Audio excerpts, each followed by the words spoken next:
Olá, bem-vindos, descomplicadas e descomplicados, Gabriel por aqui de novo, para dar início ao capítulo número 28 do seu Descomplicando a Estética. E já é 12 de dezembro, né? O fim de ano se aproxima, todo mundo já pensando nas festas, nos presentes, nas reuniões familiares e, por que não, nas férias, né? Mas nós aqui do Descomplicando a gente não para, como eu comentei no Instagram na semana passada, a gente vai manter nossos programas semanais, tanto no Natal como no Ano Novo, obviamente com alguns assuntos mais leves, para que vocês não possam continuar acompanhando e não fiquem entediados, digamos.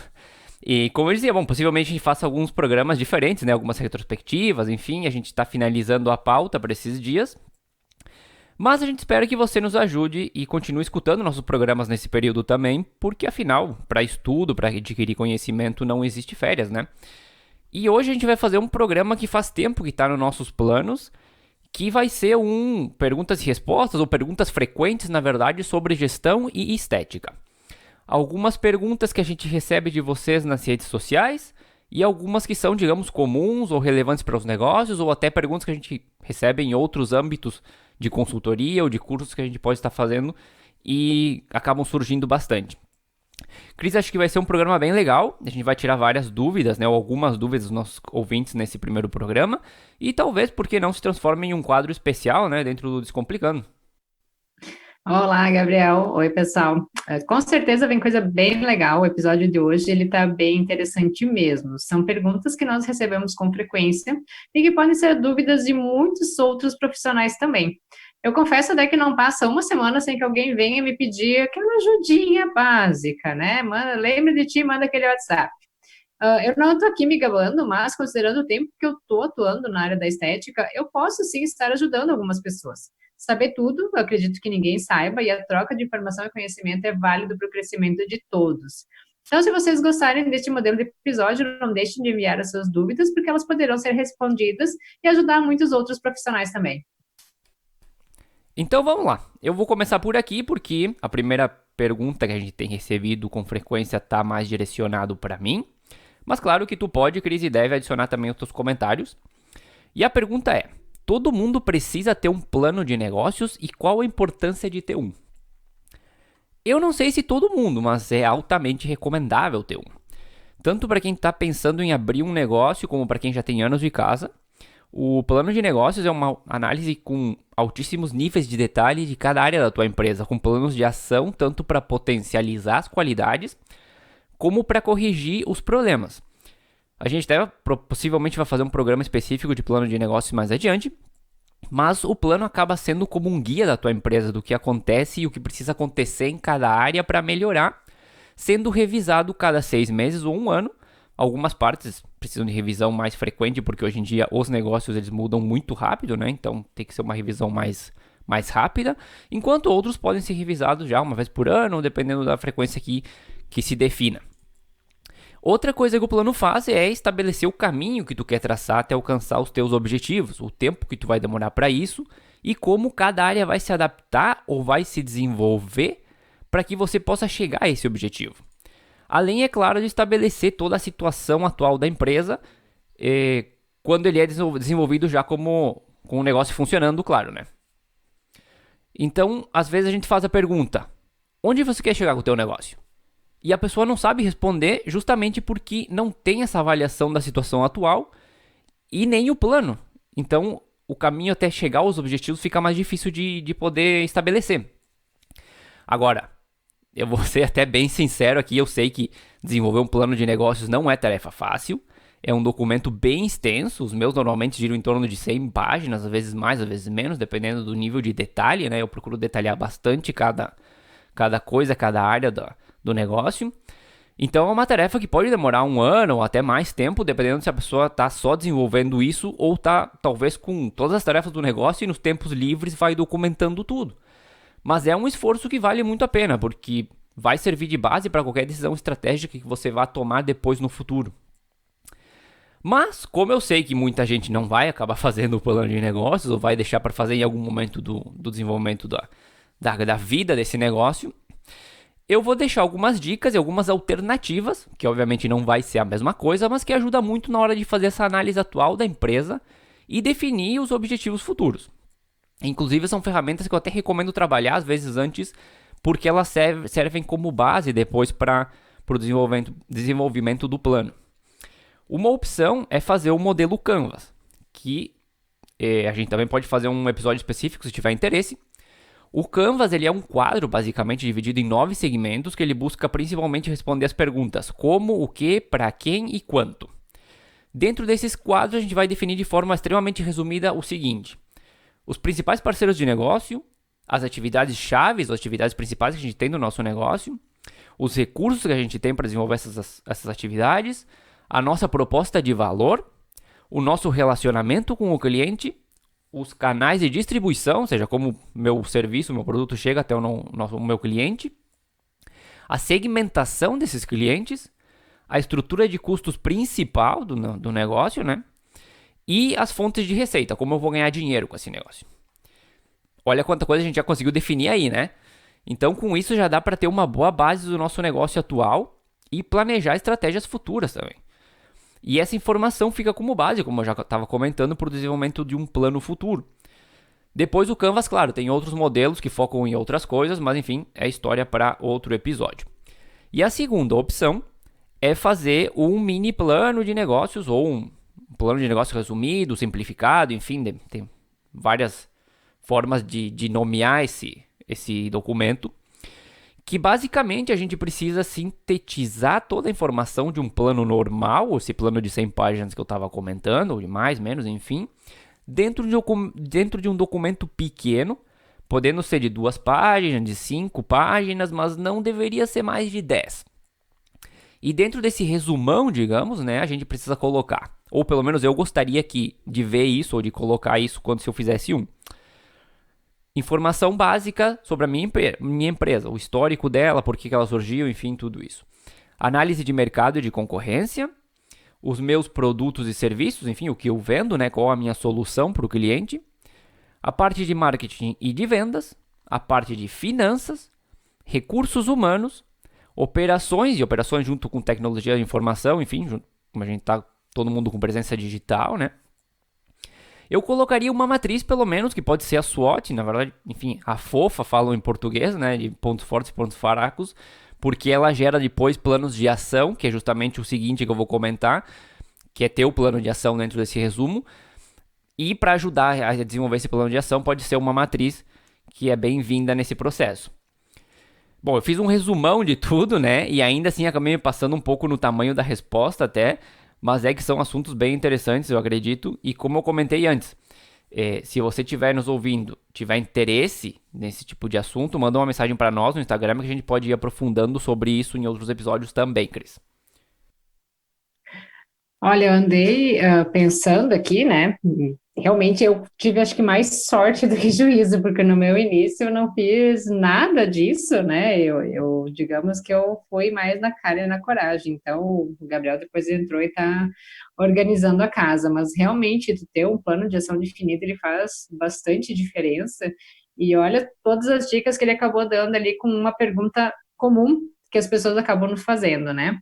E já puxando aqui para o lado da estética, então, eu pensei qual que foi a pergunta que eu mais recebi, né, no decorrer desse ano, assim, né? E o que eu vejo assim, ó, quando a gente posta algo pertinente a resultado, vem ali alguém, algum colega, no caso, e pergunta: que protocolo tu usou? Me fala o passo a passo. Tem as fórmulas que você deu para cliente, no caso de ter usado algum nutracêutico?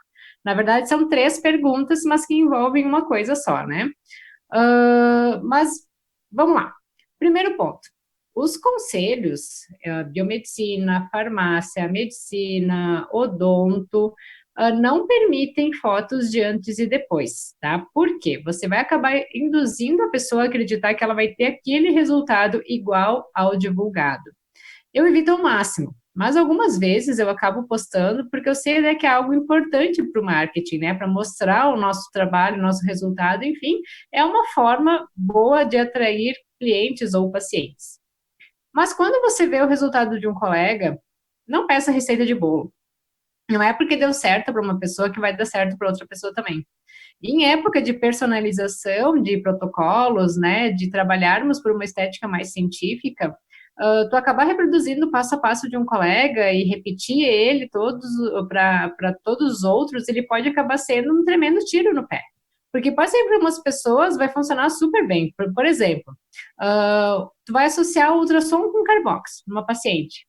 Para o outro, pode ser que tu tenha que colocar uma radiofrequência em vez de uma carbox, ou porque ela não tolera carbox, ou porque, vamos supor, tem a gordura associada com flacidez, né? Pode ser que para aquela outra pessoa tu tenha não tenha tanta gordura, tenha mais flacidez, então tu vai acabar tendo uma resposta melhor com a radiofrequência. O outro já é um pouquinho mais cheinho, então a carbox ela trabalha melhor a questão da lipólise, e daí tu associa melhor com o ultrassom. Por exemplo, né? Tu tem que pegar e personalizar. Na questão de cápsulas, pode ser que para um paciente tu acabe indicando Morosil, mas para outro, talvez seja necessário um Dimples, né? Então, não é só profissional que vem com essa pergunta, as clientes também, elas querem que você repita exatamente o que fez para amiga ou para vizinha dela. Eu, Cristiane, eu confesso que eu acabo dando uma desviada dessa pergunta, porque eu sei da importância de uma boa anamnese, de uma boa análise de cada caso que se apresenta, e eu confesso que, mesmo assim, nem sempre o resultado é garantido. Né? Como eu brinquei essa semana, até nos meus stories, falando sobre a depilação a laser, de definitivo no corpo humano é só morte. Né? Então, tu não tem como dar garantias, ainda mais quando a gente depende de que o teu paciente tenha colaboração, né? Então, o que eu peço para vocês diante dessas perguntas? Nós precisamos aprender a trabalhar a frustração, porque o resultado ela vai ter um percentual do nosso trabalho e um percentual maior ainda do nosso paciente. Então, se tu não está tendo resultado com os teus pacientes, ok, senta, pensa, analisa a tua anamnese, se tu tá conseguindo adquirir todos os dados que tu precisa daquele cliente, todas as informações pertinentes, tu está trabalhando de forma correta a ciclagem dos aparelhos. Vamos pensar, vamos sentar, vamos reorganizar direitinho, tá? Já falei, repetir, e o que a gente enfatiza em outros episódios também, tá? A gente comentou sobre resultados, já comentou sobre aparelhos, é só voltar lá e ouvir, mas eu tô aqui repetindo por quê? Para que você entre em 2020 com o hábito de estudar e de pensar de forma especial cada caso que se apresenta na sua frente. Eu tenho visto bastante, inclusive, essas fotos de antes e depois, e até deve ser alguns conselhos que podem ser que permitam. E eu costumo levar e pensar que esse antes e depois da pessoa é uma pessoa muito única. E é a mesma coisa que acontece quando, não sei, acontece uma consultoria ou alguma coisa dentro de uma empresa. Cada empresa é única, a gente não pode pegar o mesmo formato que a gente usou aqui e jogar lá na outra empresa esperando que aconteça a mesma coisa, porque a outra empresa tem as suas características e o seu passado e todo o seu processo interno. E com a pessoa, na verdade, é uma analogia bem estranha, mas é muito similar, porque cada pessoa tem a sua forma e o antes e depois pode que não dê o mesmo resultado nas duas pessoas diferentes, né? A mesma coisa que acontece com as empresas. Mas, partindo para a segunda pergunta que eu tenho aqui, pelo menos a segunda na parte de gestão, eu tenho escutado todos os programas, por exemplo, mas eu ainda tenho dificuldades em organizar meu negócio. Por onde eu devo começar? Vamos tentar responder isso da forma mais objetiva possível e que seja fácil de entender, né? Vamos tentar fazer isso. Eu começaria fazendo uma análise geral. Pode usar o Canvas ou outra forma de análise que você possa documentar o que você acha que está funcionando bem, o que você acha que não está funcionando bem e o que poderia melhorar. Depois classifica as situações em suas áreas correspondentes. Se é problema com clientes, se é falta de vendas, se é marketing, se é finanças.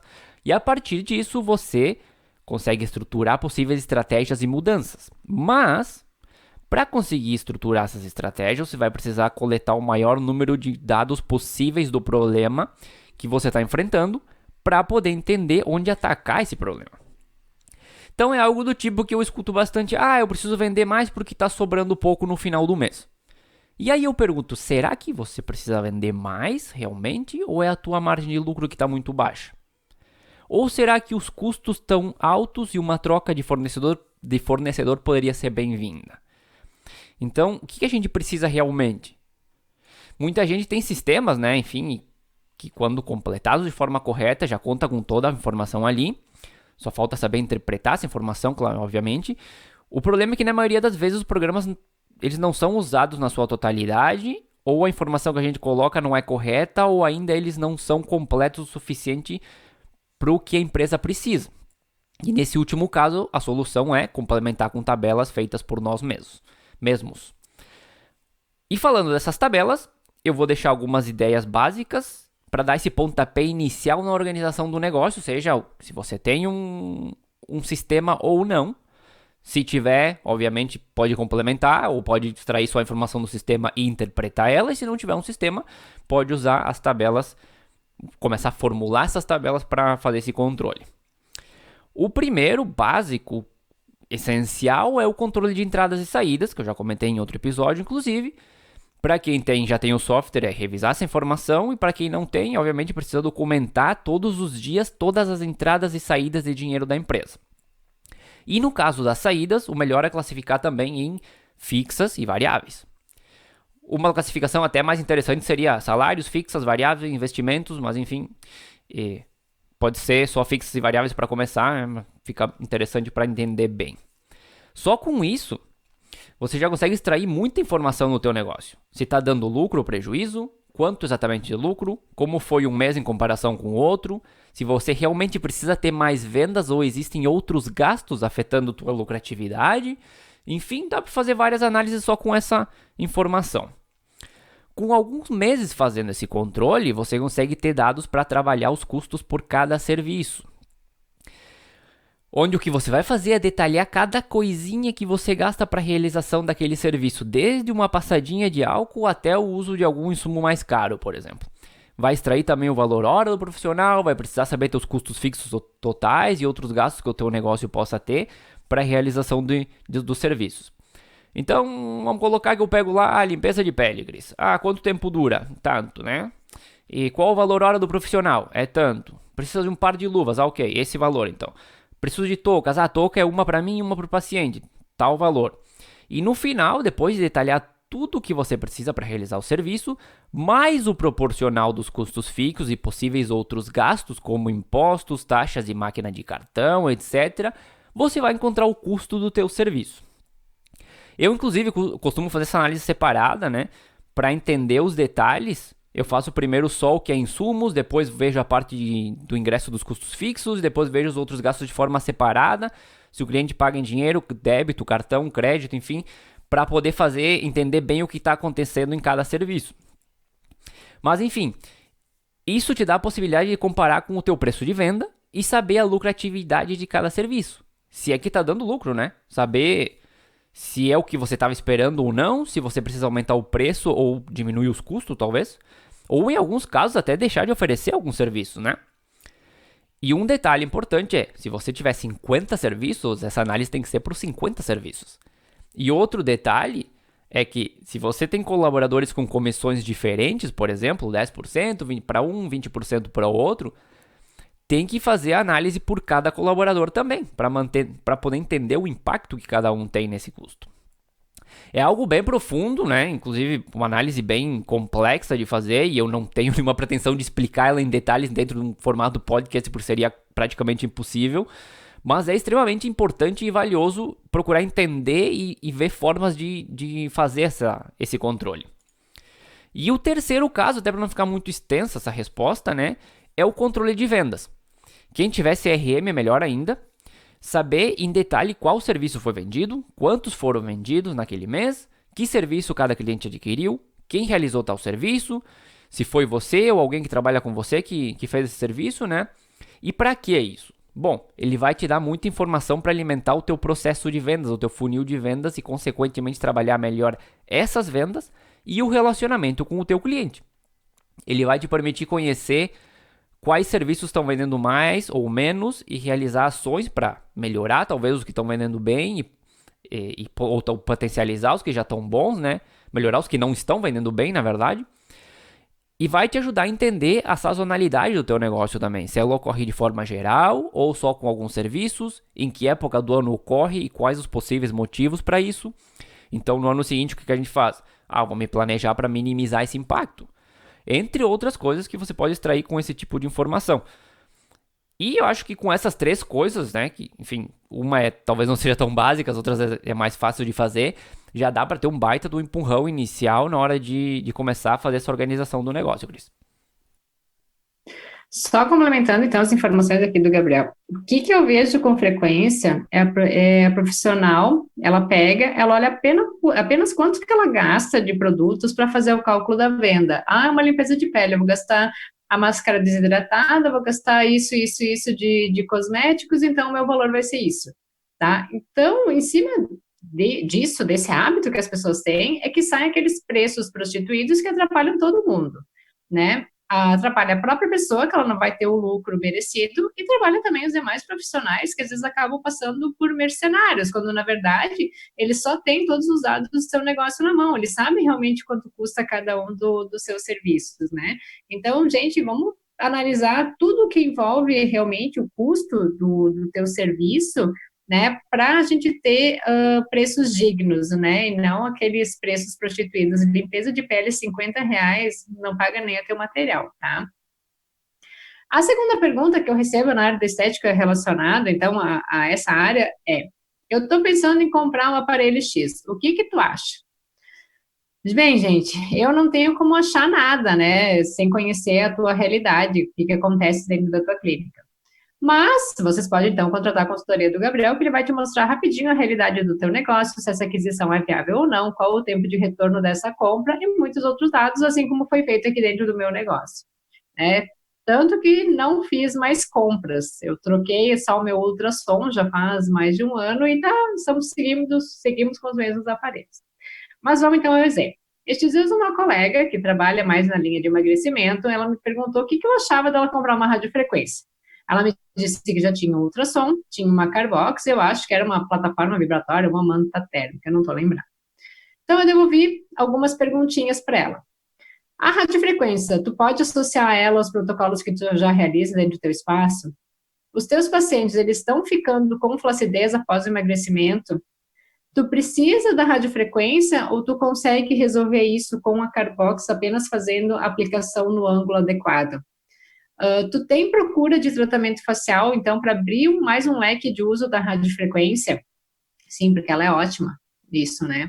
Tu tem o dinheiro disponível do aparelho, tu vai financiar ele? Enfim, eu acho que eu fiz ela refletir e até não retomei o contato para saber se ela acabou comprando ou não. Na verdade, ela vinha me perguntando as coisas, mas acho que, na verdade, ela estava querendo uma justificativa, né? Alguém que dissesse, sim, vai lá e compra, só para ela se sentir mais tranquila. Mas quando vocês pensarem em adquirir um novo equipamento, se façam essas perguntas também. Eu adoro radiofrequência, até eu já comentei. Eu acho que ela dá um resultado excelente para a flacidez. Ela é um coadjuvante no tratamento de gordura. Tu consegue trabalhar muito bem a questão facial.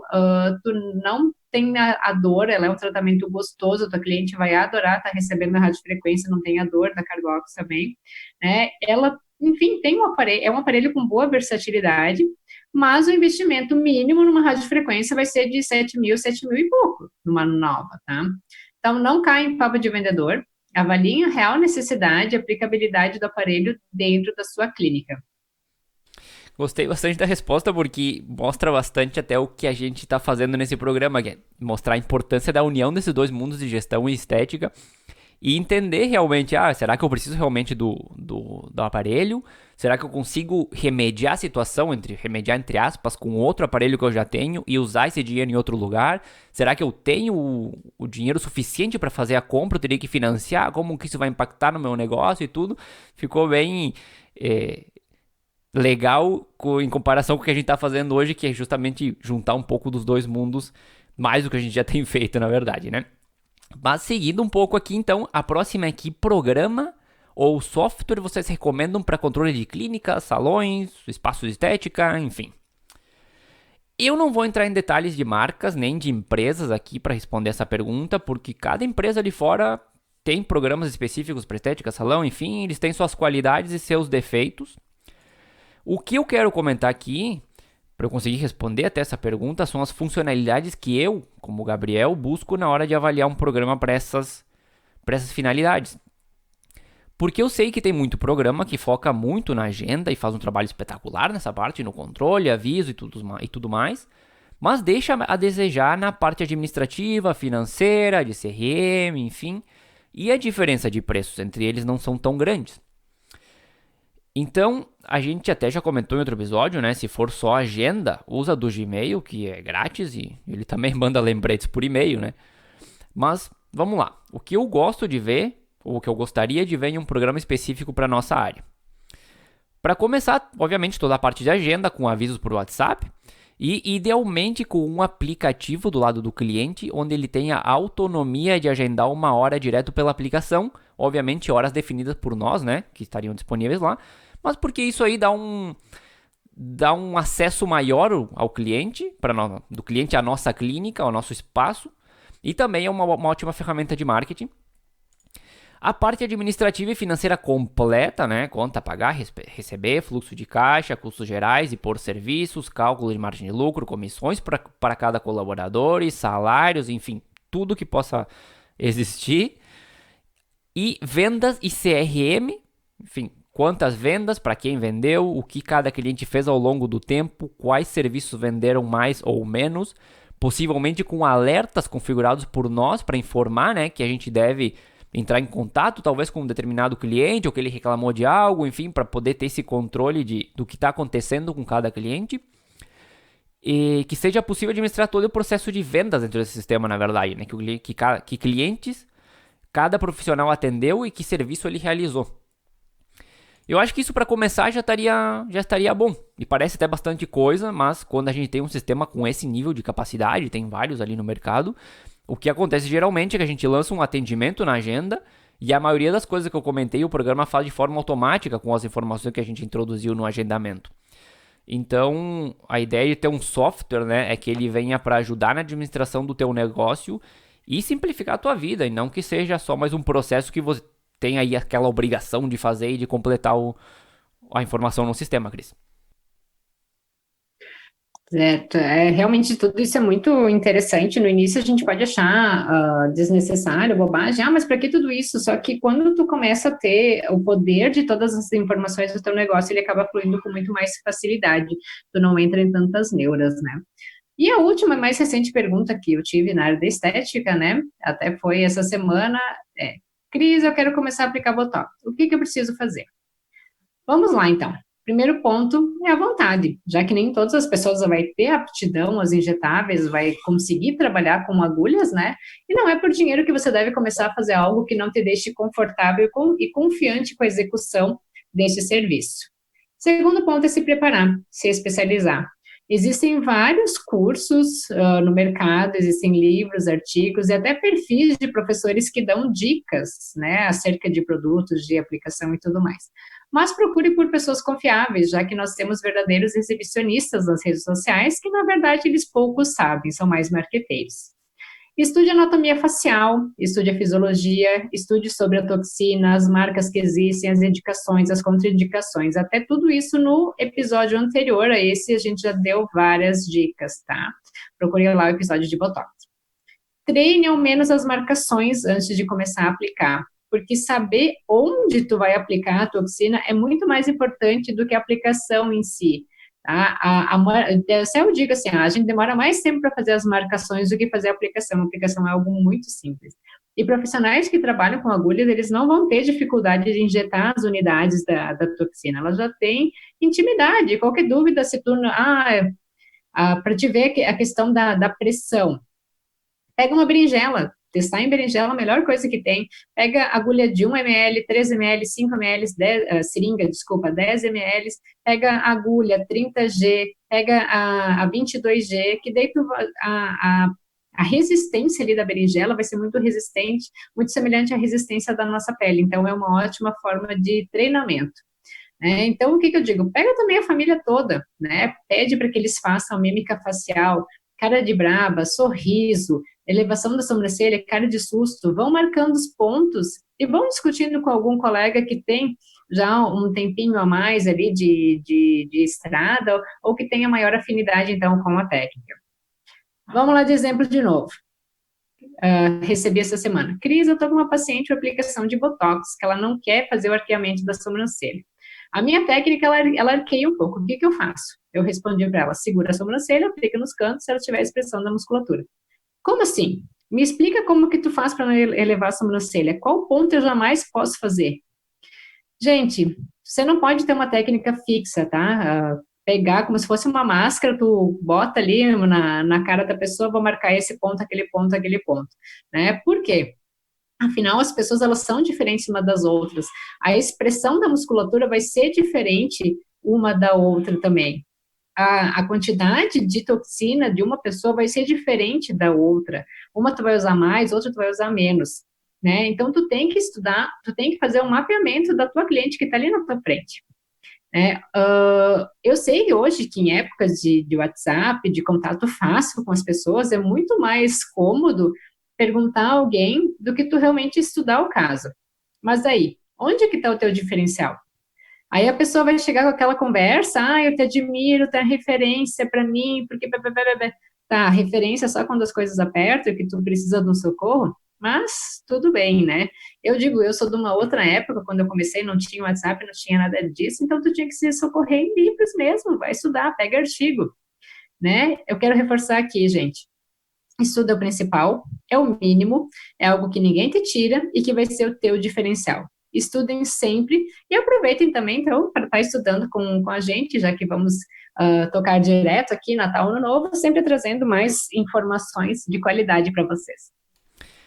Isso aí, um pouquinho de acidez no final, como é de costume, mas vamos lá. Eu gostei muito desse episódio, tenho que confessar, gostei de fazer ele, de escrever, de gravar, de tudo isso. Eu espero que o pessoal também goste, para que a gente possa fazer outros, porque eu acho que também ficou bem interessante, com informações direto ao ponto, né? Não tão engessadas, talvez. Às vezes a gente vai fazer um episódio falando sobre um assunto e acaba ficando um pouco mais quadrado, porque o assunto não permite a gente abrir tanto, né? E quando é um tema mais perguntas e respostas, acaba ficando um bate-papo mais aberto, talvez mais próximo ao que as pessoas vivenciam no dia a dia. E eu espero que todo mundo goste e a gente possa fazer mais episódios nesse estilo também. Até eu vou colocar no título lá, quando eu postar agora no final do dia, vou colocar número 1 do lado, esperando que o pessoal goste e o próximo possa colocar número 2 depois. Com certeza, vamos lá, sempre trazendo muita informação. Foi bem divertido, porque são coisas práticas, né, do nosso dia a dia. Eu acho que quando a gente traz a praticidade, fica realmente mais fácil para que tenha aplicabilidade depois. Com certeza, mas acho que a gente vai ficando por aqui. Música de abertura do programa é Feeling Good da purpleplanet.com. E na próxima semana vamos estar de volta com mais um assunto interessante para vocês. Até a próxima, Gris. Até a próxima.